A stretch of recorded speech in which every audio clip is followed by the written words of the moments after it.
खान साहब की गिरफ्तारी के बारे में कुछ? यार खान साहब के बारे में तो ये है कि वो भाई दिलेर आदमी है। पीडीएम के ही सिलेक्टेड आएंगे ना? यार कह नहीं सकते, लेकिन हमेशा सिलेक्शन कहाँ से होती है वो आपको भी पता है। एक दिन मिलता था ये गरीब आवाम को आज़ादी मनाने का, वो भी छीन लिया। वो तो छीन गई, छीन गई। कब की छीन गई हमसे, हम आज़ाद ही नहीं हुए आज तक। यार महंगाई तो बहुत है, अभी आप हालात देख लें, मुल्की हालात ऐसे चल रहे हैं कि अभी कुछ भी अफोर्ड नहीं कर सकते हम लोग। अच्छा, हाँ, तो मैं अभी शॉपिंग करने आया था, मतलब झंडे वंडे बेच वेच लेने आया था, लेकिन ये क्या हाल। एक दिन मिलता था ये गरीब आवाम को आज़ादी मनाने का, वो भी छीन लिया। वो तो छीन गई, छीन गई। कब की छीन गई हमसे, हम आज़ाद ही नहीं हुए आज तक। अच्छा, आज़ाद गुलाम कौम कभी आज़ाद नहीं हुई? होती ही नहीं है। हम गलत फहमी में थे। हम बिल्कुल गलत फहमी में रहे हैं और हमेशा रहेंगे जिस तरीके से हमारे हालात हैं।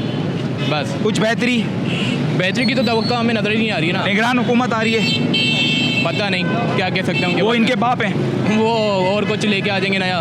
नया ला रहे हैं बिल्कुल। क्योंकि पीडीएम के ही सिलेक्टेड आएंगे ना? यार कह नहीं सकते, लेकिन हमेशा सिलेक्शन कहाँ से होती है वो आपको भी पता है। खान साहब की गिरफ्तारी के बारे में कुछ? यार खान साहब के बारे में तो ये है कि वो भाई दिलेर आदमी है, ठीक है ना, और वो इन सबको मुंह दे रहा है 11 पार्टियों को, और आगे भी देगा वो।